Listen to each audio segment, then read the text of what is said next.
ExamPrep.School. FLA Title Insurance Agent Exam Code IN, InsFL-Title31. There are 5 practice exams in this series. This video covers Practice Exam 1. The first 20 questions are free. In this video, we will be covering the following major categories for Practice Exam 1. Agent and agency licensing, closing procedures, escrow handling, examination of title, rules, regulations, and statutes, title insurance indemnity contract, title searches. Let's walk through the format. I'll read each question and its choices. Let's get started. Question 1. Under Florida statutes, Chapter 626, Part 1, which of the following would not be considered an agency? A. A sole proprietorship licensed to act as an agent. B. A limited liability company licensed to act as an agent. C. A partnership licensed to act as an agent. D. An employee of a title agent who is not separately licensed. A countdown circle appears in the top right. Once it completes, the answer is revealed. You can pause at any time if you'd like longer to think. If you'd like additional practice covering more topics, see the description for our book.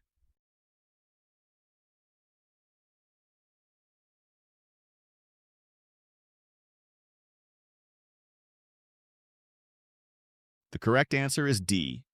The statutory definition of agency includes business entities through which an agent acts, such as sole proprietorships, LLCs, and partnerships. An unlicensed employee does not qualify as an agency. Reason A is not correct. Sole proprietorships are expressly included as agencies under the statute. Reason B is not correct. Limited liability companies fall under the agency definition in Part 1. Reason C is not correct. Partnerships are specifically counted as agencies under the statute. Question 2. According to Florida Statute Section 626.8417 governing title, agent licensure prerequisites, which individual is eligible to be licensed as a title agent without passing a title agent examination? A. A full-time salaried officer of a title insurer. B. An attorney admitted to practice in Florida. C. A licensed real estate broker. D. A court-appointed escrow agent.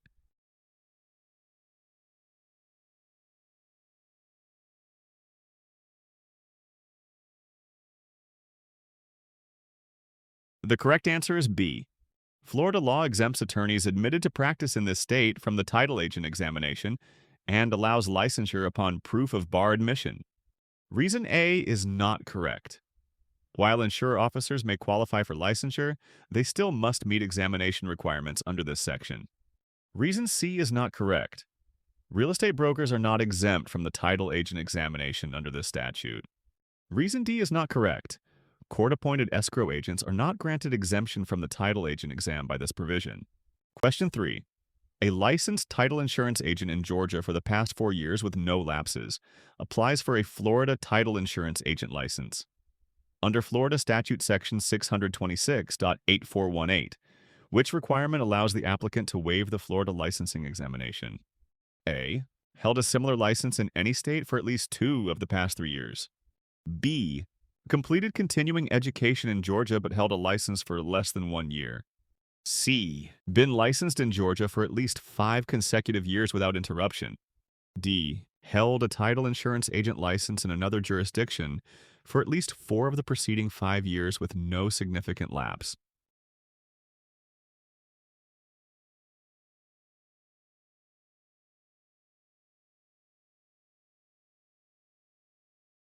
The correct answer is D.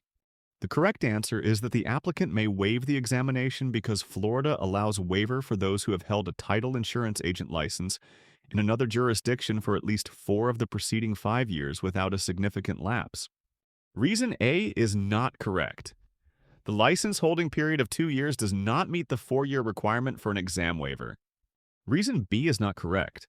Completion of continuing education alone does not satisfy the statutory requirement without the required years of licensure.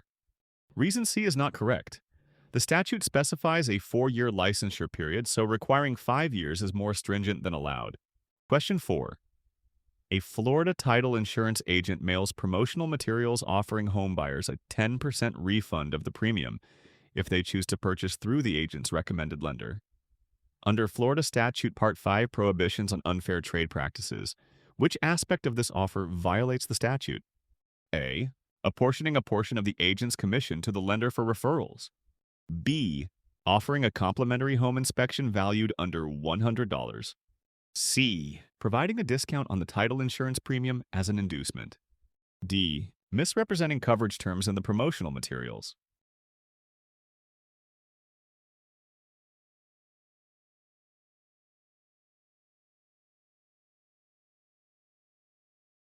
The correct answer is C.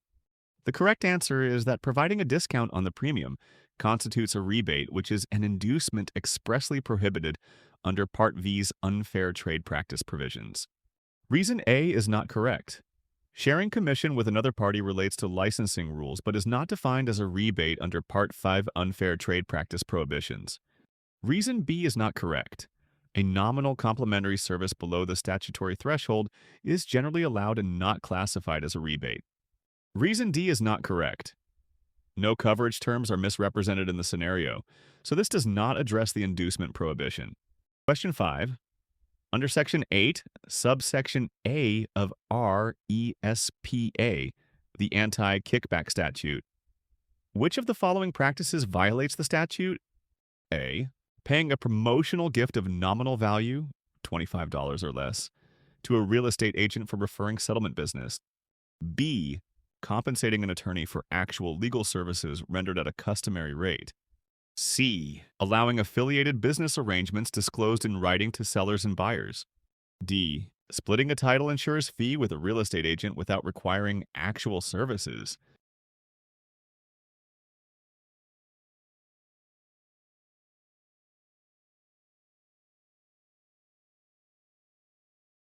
The correct answer is D.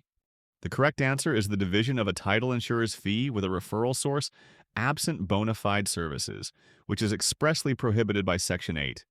Reason A is not correct. Nominal promotional items valued $25 or less are exempted and do not constitute kickbacks. Reason B is not correct. Payment for genuine legal services at customary rates is an allowed exception under the statute. Reason C is not correct. Affiliated business arrangements are permitted when proper written disclosures are provided. Question 6. According to Section 9 of RESPA, which of the following actions by a seller would violate the statute's prohibition on required title insurance? A. Mandating that the buyer purchase title insurance exclusively from a specific company designated by the seller. B.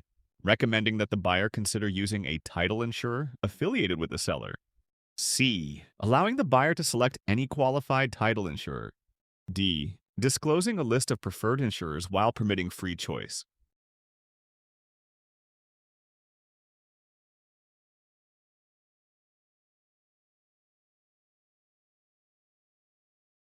The correct answer is A. The correct answer is the seller's requirement that the buyer purchase title insurance only from a designated company, which is expressly prohibited by Section 9. Reason B is not correct. A recommendation without requirement does not violate the prohibition on required title insurance. Reason C is not correct. Allowing free choice of insurer fully complies with the statute. Reason D is not correct. Providing preferences while permitting choice is expressly allowed under the rule. Question 7. A lender issues an initial loan estimate listing a $400 lender's title insurance premium, affiliated provider, and a $600 owner's title insurance premium, non-affiliated provider. At closing, the actual lender's premium is $425 and the owner's premium is $650. Under Regulation X tolerances, which change does not require the lender to issue a revised loan estimate?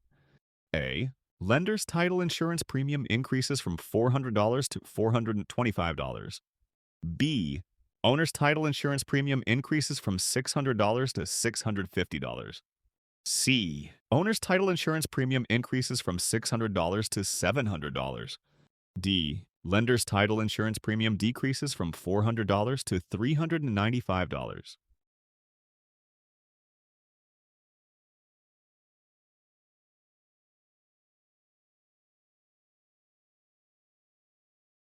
The correct answer is B.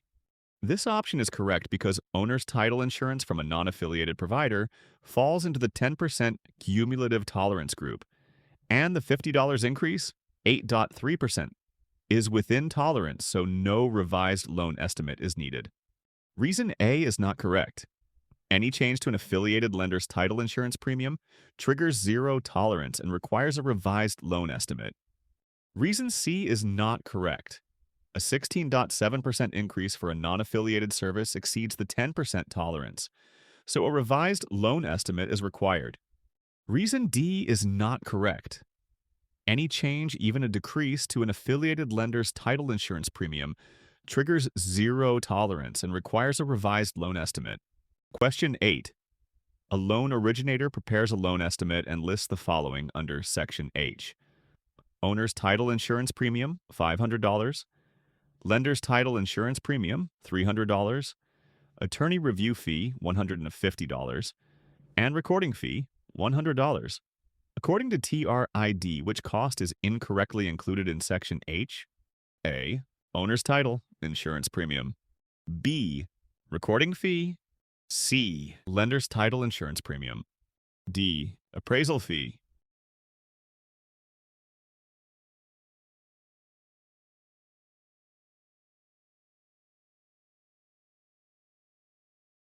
The correct answer is B. This option is correct because recording fees must be disclosed in Section J, other of the loan estimate, not in Section H, which is reserved for title insurance and settlement service charges. Reason A is not correct.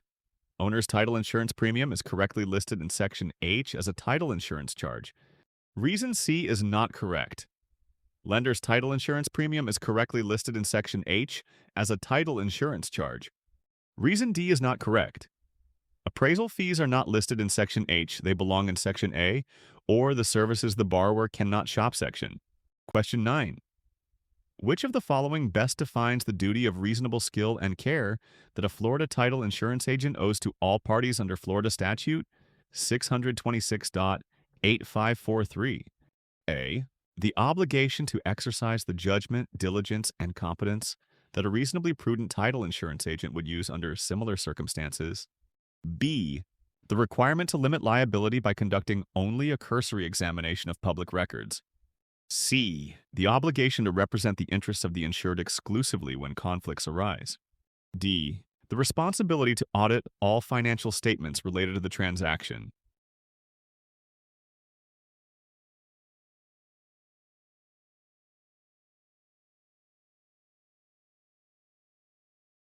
The correct answer is A. The correct answer is the one that mirrors the statutory language requiring an agent to exercise the skill, care, diligence, and judgment of a reasonably prudent title insurance agent under comparable circumstances. Reason B is not correct. This response understates the duty by suggesting only a brief record check, which is inconsistent with the statute's requirement for full diligence. Reason C is not correct. This response conflicts with the statute's directive to owe that duty to all parties, not solely to the insured. Reason D is not correct. This response is incorrect because auditing financial statements is not part of the statutory skill and care duty for a title agent. Question 10. Under Florida law, when a title insurance agent represents both buyer and seller in a single real estate transaction, which action must the agent take to comply with conflict of interest requirements? A. Obtain a written disclosure of fees and provide separate attorneys for each party. B. Record a notice of dual agency in the public records before closing. C. Provide written disclosure of the dual representation and obtain the informed consent of both parties. D. Establish two distinct trust accounts for the buyers and sellers' funds.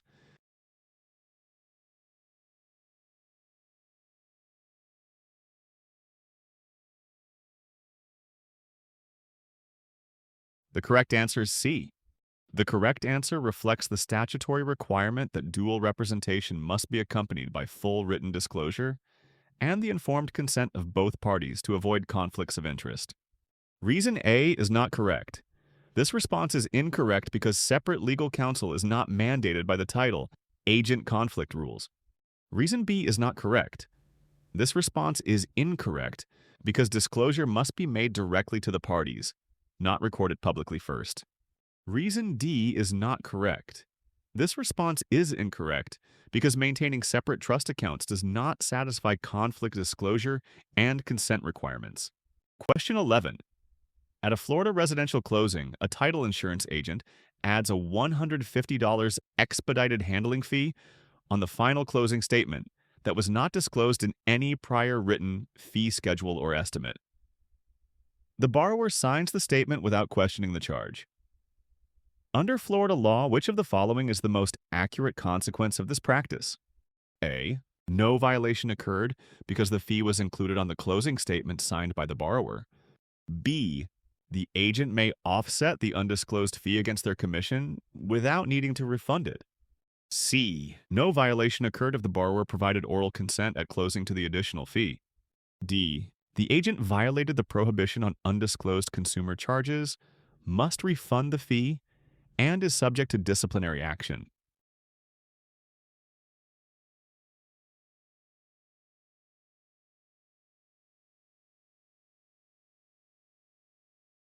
The correct answer is D. Florida statute prohibits title agents from imposing any consumer charge not previously disclosed in writing. Assessing an undisclosed expedited handling fee constitutes a violation, requiring refund of the fee and potential disciplinary sanctions by the Department of Financial Services. Reason A is not correct. Including a fee on the signed statement does not cure the lack of prior written disclosure required by statute. Reason B is not correct. Offsetting against commission does not eliminate the requirement to disclose fees in writing and refund undisclosed charges. Reason C is not correct. Oral consent does not satisfy the statutory requirement for prior written disclosure of consumer charges. Question 12. Which of the following scenarios would be insured under Covered Risk 2 encroachments of the ALTA Owner's Policy 2021? A. A neighbor's garage extending over the property line onto part of the insured land. B. A recorded right-of-way granting public access across the insured parcel.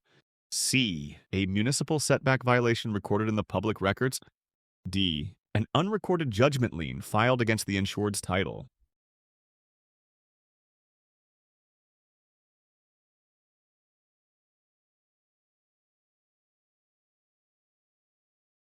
The correct answer is A.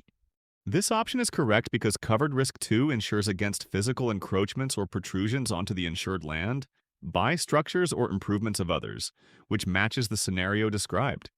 Reason B is not correct. A recorded right-of-way is an easement and not an encroachment risk under Covered Risk 2. Reason C is not correct. A setback violation is a zoning or land use matter, not an encroachment risk. Reason D is not correct. A judgment lien is a recorded lien risk covered under different policy provisions, not encroachment. Question 13. Under an ALTA loan policy, which of the following liens is covered under Covered Risk 8 Environmental Protection Lien? A. A lien imposed by a federal environmental agency under cleanup statutes. B. A lien securing unpaid property taxes. C. A stormwater management assessment recorded by a municipality. D. A mechanic's lien for unpaid contractor services.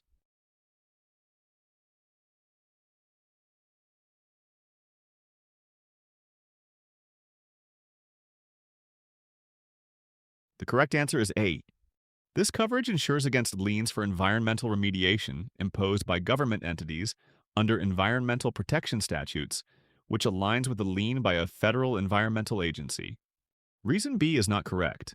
A property tax line is not an environmental protection line, but rather a tax lien covered elsewhere.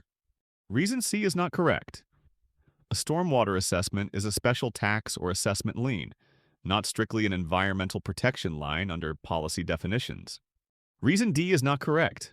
A mechanic's lien arises from unpaid services, not from environmental protection statutes. Question 14. After closing, a buyer with an owner's policy, including the Florida Form 9 endorsement, incurs legal fees to enforce restrictive covenants against a neighboring property. Under the policy and endorsement, which statement best describes coverage for those legal fees? A. The insurer will reimburse the legal fees incurred for enforcing the restrictive covenants. B. The insurer will not reimburse enforcement fees because the Form 9 endorsement excludes coverage for covenant enforcement. C. The insurer will reimburse legal fees only if the covenant enforcement protects the insurer's title interest. D. The insurer will cover damages resulting from the neighbor's breach as if it were a title defect.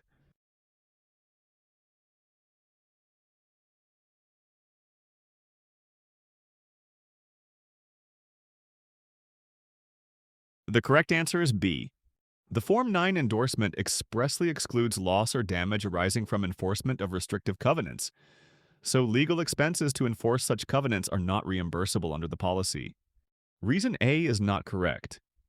This option is wrong because the endorsement specifically accepts legal expenses for covenant enforcement.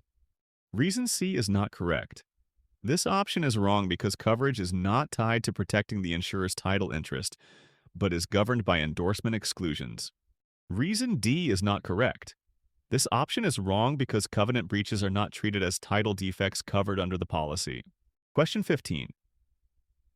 A homeowner holds an enhanced owner's policy when, a year after issuance, a previously recorded deed is discovered to bear a forged signature. The homeowner faces a legal claim threatening title. Under this policy, which statement best describes coverage for loss and defense costs? A. The insurer will defend the claim, but will not indemnify any loss arising from the forgery. B. The insurer will both defend the action and indemnify the homeowner for losses and legal fees due to the forged deed. C. Coverage is limited to defects existing on the policy date, so the post-issuance forgery is excluded. D. The insurer will pay statutory penalties only and will not cover defense costs under the enhanced form.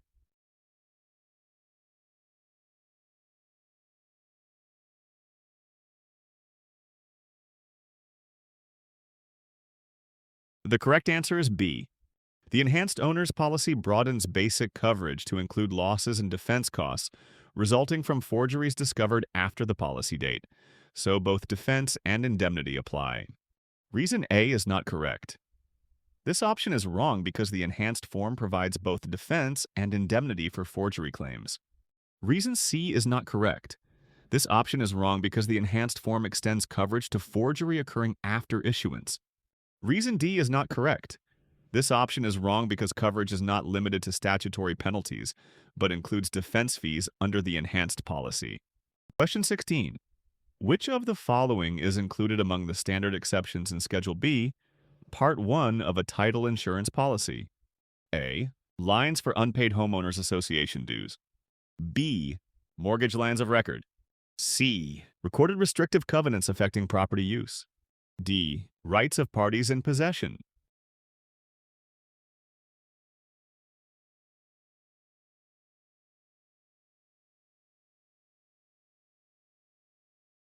The correct answer is D. The correct answer is rights of parties in possession because these represent interests held by occupants that may not appear in public records and are explicitly listed as standard exceptions in Schedule B Part 1. Reason A is not correct. Unpaid homeowners association dues are not part of the standard exceptions list and typically require specific Schedule B Part 2 exceptions. Reason B is not correct. Mortgage liens of record are specific encumbrances that would be listed individually on Schedule B, Part 2, not as a general Part 1 standard exception. Reason C is not correct. Recorded restrictive covenants are public record matters that, if accepted, appear on Schedule B, Part 2 rather than as standard part that exceptions. Question 17. After issuing an owner's policy, a title insurer learns that a local building department has ordered the insured to remove a non-conforming deck because it violates setback requirements. The insured incurs substantial expense removing the deck. Which policy exclusion most likely bars coverage for this loss? A. Loss arising from a mechanic's lien for labor or materials. B. Loss resulting from a defect in the public record. C. Loss due to enforcement of governmental regulations. D. Loss created by the insured's own acts after the policy date.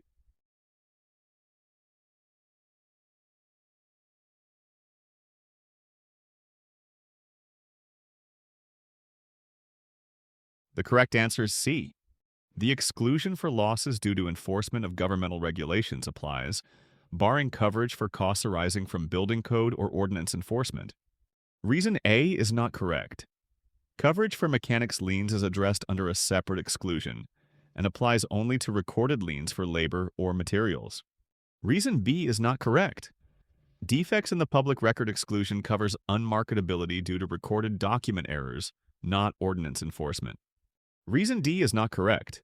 The exclusion for insured-created losses addresses voluntary acts by the insured, not governmental actions. Question 18. An insured homeowner obtains an owner's title policy. 4 months later, the insured grants and records an easement to a utility company across the property. When the insured incurs loss due to the easement restricting planned construction, the insurer denies coverage. Under which exclusion is coverage barred? A. Loss from enforcement of zoning or building laws. B. Loss due to defects or burdens created by the insured. C. Loss arising from unrecorded liens at policy date. D. Loss caused by events traceable to prior owners.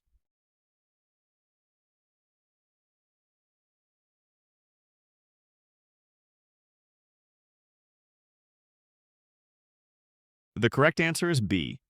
The exclusion for defects or burdens created by the insured applies because the insured's own recorded easement after the policy date created the title defect. Reason A is not correct. Governmental regulation exclusion addresses public laws or ordinances, not an easement created by the insured. Reason C is not correct. Unrecorded liens exclusion covers matters not of record at policy date, whereas the easement was recorded after the policy date. Reason D is not correct. Prior owner's exclusion relates to defects from earlier conveyances, not actions taken by the insured post-policy. Question 19.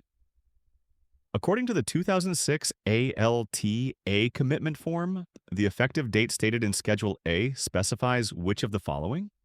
A. The date the title search was initiated. B.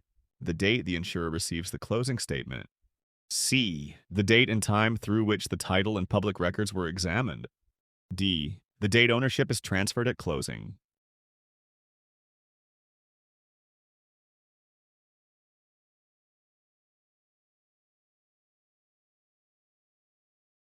The correct answer is C. The effective date in Schedule A refers to the exact moment through which the title examination has been conducted and to which the commitment guarantees insurable title, as defined by the ALTA commitment form. Reason A is not correct. The title search initiation date does not determine the commitment's binding examination cutoff. Reason B is not correct. Receipt of the closing statement is unrelated to the examination date listed in Schedule A. Reason D is not correct. The transfer date at closing occurs after examination and is not the effective date described in Schedule A. Question 20.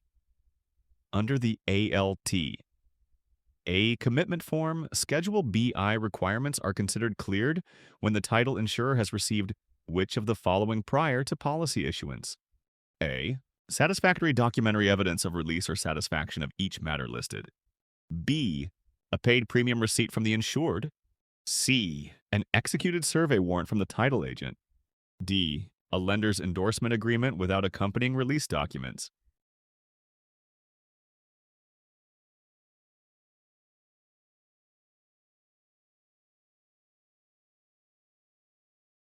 The correct answer is A. Schedule BI lists conditions that must be satisfied before issuing a policy. A requirement is cleared only when the insurer obtains satisfactory documentary evidence that each matter has been released or fulfilled. Reason B is not correct. Payment of premium does not clear title matters listed in Schedule BI. Reason C is not correct. A survey warrant is unrelated to satisfying the specific title requirements in Schedule BI. Reason D is not correct. An endorsement without documentary evidence of release does not satisfy Schedule BI conditions. Enjoyed this practice test? Tap like, hit subscribe, and share it with a classmate. Got a question we should tweak? Comment below, we read them all. Find full practice exam books in the description or at ExamPrep.School.